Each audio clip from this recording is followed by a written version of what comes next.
मैं भागवत गीता का प्रथम अध्याय शुरू करती हूँ। अवतारिणी का पांडवों ने 12 वर्ष का वनवास और 1 वर्ष का अज्ञातवास समाप्त होने पर जब प्रतिज्ञा के अनुसार अपना आधा राज्य मांगा, तब दुर्योधन ने आधा राज्य तो क्या, तीखी सुई की नोक जितनी जमीन भी बिना युद्ध के देने स्वीकार नहीं की। अतः पांडवों ने माता कुंती की आज्ञा के अनुसार युद्ध करना स्वीकार कर लिया।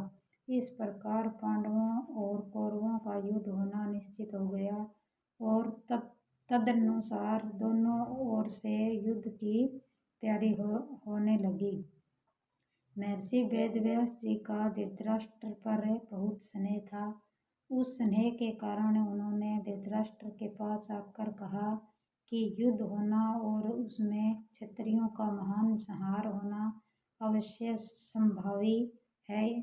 इसे कोई टाल नहीं सकता। यदि तुम युद्ध देखना चाहते हो तो मैं तुम्हें दिव्य दृष्टि दे सकता हूँ, जिससे तुम यही बैठे बैठे युद्ध को अच्छी तरह से देख सकते हो। इस पर धृतराष्ट्र ने कहा कि मैं जन्म भर अंधा रहा, अब अपने कुल के संहार को मैं देखना नहीं चाहता, परंतु युद्ध कैसे हो रहा है यह समाचार जरूर सुनना चाहता हूँ। तब व्यास जी ने कहा कि मैं संजय को दिव्य दृष्टि देता हूँ, जिससे यह संपूर्ण युद्ध को, संपूर्ण घटनाओं को, सैनिकों के मन में आई हुई बातों को भी जान लेगा, सुन लेगा, देख लेगा और सब बातें तुम्हें सुना भी देगा। ऐसा कहकर व्यास जी ने संजय को दिव्य दृष्टि प्रदान की। निश्चित समय के अनुसार कुरुक्षेत्र में युद्ध आरंभ हुआ। 10 दिन तक संजय युद्ध स्थल में ही रहे। जब पितामह भीष्म बाणों के द्वारा रथ से गिरा दिए गए, तब संजय ने हस्तिनापुर में, जहाँ धृतराष्ट्र विराजमान थे, आकर धृतराष्ट्र को यह समाचार सुनाया। इस समाचार को सुनकर धृतराष्ट्र को बड़ा दुख हुआ और वे विलाप करने लगे। फिर उन्होंने संजय से युद्ध का सारा वृत्तांत सुनाने के लिए कहा। भीष्म वर्ष के 24वें अध्याय तक संजय युद्ध संबंधी बातें धृतराष्ट्र सुनाई। 25वें अध्याय के आरंभ में धृतराष्ट्र संजय से पूछते हैं। प्रथम श्लोक की व्याख्या। धर्म क्षेत्र कुरुक्षेत्र में देवताओं ने यज्ञ किया था। राजा कुरु ने भी यहाँ तपस्या की थी। यज्ञादि धर्ममय कार्य होने से तथा राजा कुरु की तपस्या भूमि होने से इसको धर्म भूमि कुरुक्षेत्र कहा गया है। यहाँ धर्म क्षेत्र और कुरुक्षेत्र पदों में क्षेत्र शब्द देने में धृतराष्ट्र का अभिप्राय है कि यह अपनी कुरुवंशियों की भूमि है। यह केवल लड़ाई की भूमि ही नहीं, प्रत्युत तीर्थ भूमि भी है, जिसमें प्राणी जीते जी पवित्र कर्म करके अपना कल्याण कर सकते हैं।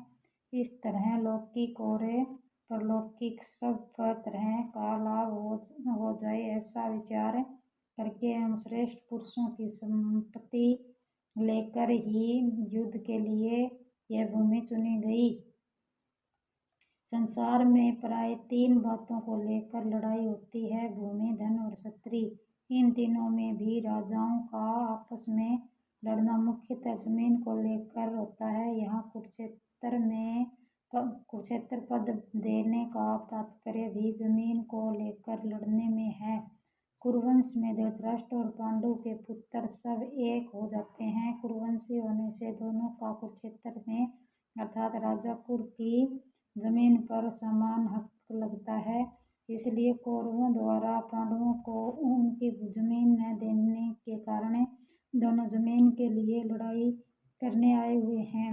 यद्यपि अपनी भूमि होने के कारण दोनों के लिए कुरुक्षेत्र पद देना युक्ति संगत, न्यास संगत तथा हमारी संतान वैदिक संस्कृति ऐसी विलक्षण है कि कोई भी कार्य करना होता है तो वह धर्म को सामने रखकर ही होता है। युद्ध जैसा कार्य भी धर्म भूमि तीर्थ भूमि में ही करते हैं, जिससे युद्ध में मरने वालों का उद्धार हो जाए, कल्याण हो जाए। अतः यहाँ कुरुक्षेत्र के साथ धर्म क्षेत्र पद आया है। यहाँ आरंभ में धर्म पद से एक और बात भी मालूम होती है। अगर आरंभ के धर्म पद से दर लिया जाए और 18वें अध्याय के अंतिम श्लोक के मम पद में से मैं लिया जाए तो धर्म शब्द बन जाता है। अतः संपूर्ण गीता धर्म के अंतर्गत है, अर्थात धर्म का पालन करने से गीता के सिद्धांतों का पालन हो जाता है और गीता के सिद्धांतों के अनुसार कर्तव्य कर्म करने से धर्म का अनुष्ठान हो जाता है। इन धर्म क्षेत्र कुरुक्षेत्र पदों से सभी मनुष्यों को यह शिक्षा लेनी चाहिए कि कोई भी काम करना हो तो वह धर्म को सामने रखकर ही करना चाहिए।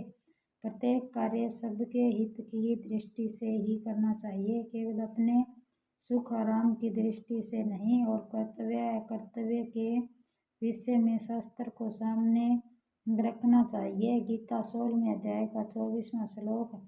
समवेता युयुत्सव राजाओं के द्वारा बार बार संधि का प्रस्ताव रखने पर भी दुर्योधन ने संधि करना स्वीकार नहीं किया। इतना ही नहीं, भगवान श्री कृष्ण के कहने पर भी मेरे पुत्र दुर्योधन ने स्पष्ट कर दिया कि बिना युद्ध के मैं तीखी सुई के नोक जितनी जमीन भी पांडवों को नहीं दूंगा। तब मजबूर होकर पांडवों ने भी युद्ध करना स्वीकार किया। इस प्रकार मेरे पुत्र और पांडुपुत्र दोनों ही सेनाओं के सहित युद्ध की इच्छा से झटके हुए हैं।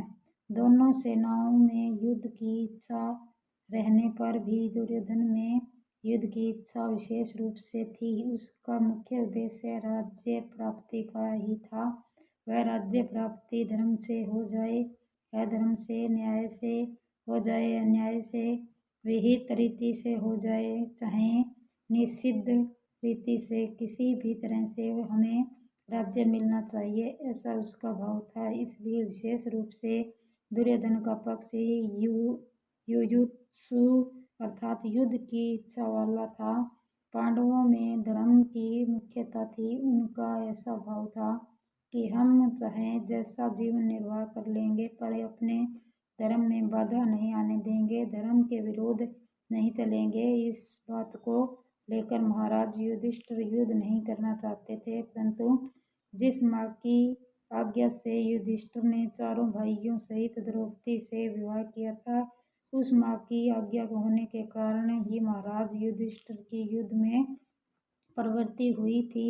अर्थात केवल माँ के आज्ञा पालन रूप धर्म से ही युधिष्ठिर युद्ध की इच्छा वाले हुए हैं। दुर्योधन आदि तो राज्य को लेकर ही युद्धोत्सव थे, पर पांडव धर्म को लेकर युद्धोत्सव बने थे। मामका पांडव सचव पांडव धृतराष्ट्र को अपने पिता के बड़े भाई होने से पिता के समान समझते थे और उनकी आज्ञा का पालन करते थे। धृतराष्ट्र के द्वारा अनुचित आज्ञा देने पर भी पांडव उचित अनुचित का विचार न करके उनकी आज्ञा का पालन करते थे। अतः यहाँ मामका पद के अंतर्गत कौरव और पांडव दोनों आ जाते हैं। फिर भी पांडवा पद अलग देने का तात्पर्य है कि धृतराष्ट्र का अपने पुत्रों में तथा पांडवों में समान भाव नहीं था, उनमें पक्षपात था, अपने पुत्रों के प्रति मोह था। वे दुर्योधन आदि को अपना मानते थे, पर पांडवों को अपना नहीं मानते थे। इस कारण उन्होंने अपने पुत्रों के लिए मामका और पांडव पुत्रों के लिए ही पांडवा पद प्रयोग किया था, क्योंकि जो भाव भीतर होते हैं वे ही पराये वाणी से बाहर निकलते हैं। इस दैवी भाव के कारण ही धृतराष्ट्र को अपने कुल के संहार का दुख भोगना पड़ा।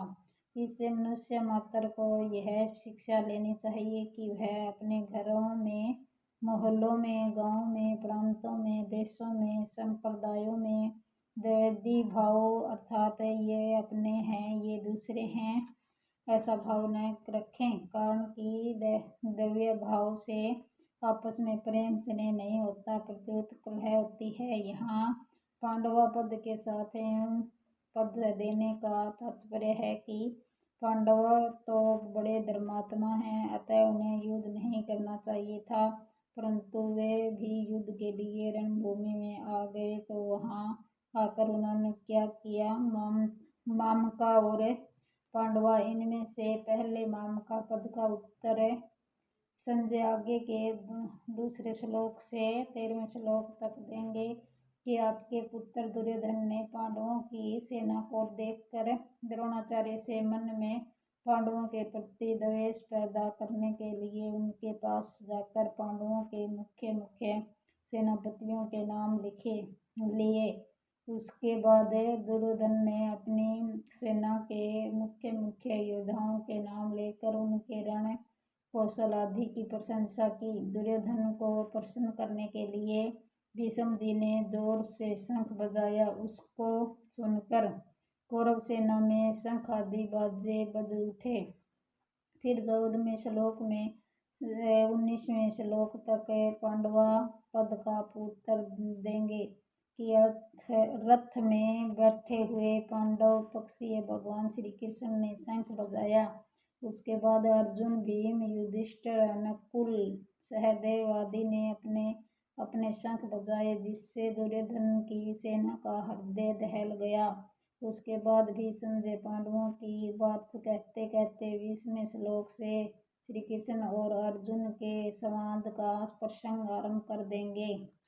किम कुर्वत किम शब्द के 3 अर्थ होते हैं: विकल्प, निंदा, आक्षेप और प्रश्न।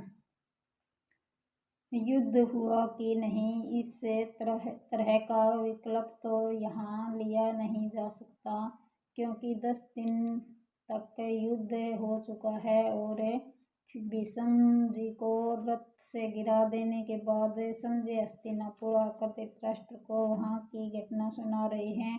मेरे और पांडु के पुत्रों ने यहाँ क्या किया जो कि युद्ध कर बैठे, उनको युद्ध नहीं करना चाहिए था। ऐसी निंदा या आक्षेप भी नहीं लिया जा सकता, क्योंकि युद्ध तो चल ही रहा था और धृतराष्ट्र के भीतर भी आक्षेप पूर्वक पूछने का भाव नहीं था। यहाँ किम शब्द का अर्थ प्रश्न लेना ही ठीक बैठता है। धृतराष्ट्र संजय से भिन्न प्रकार की छोटी बड़ी सब घटनाओं को अनुक्रम से विस्तार पूर्वक ठीक ठीक जानने के लिए ही प्रश्न कर रहे हैं।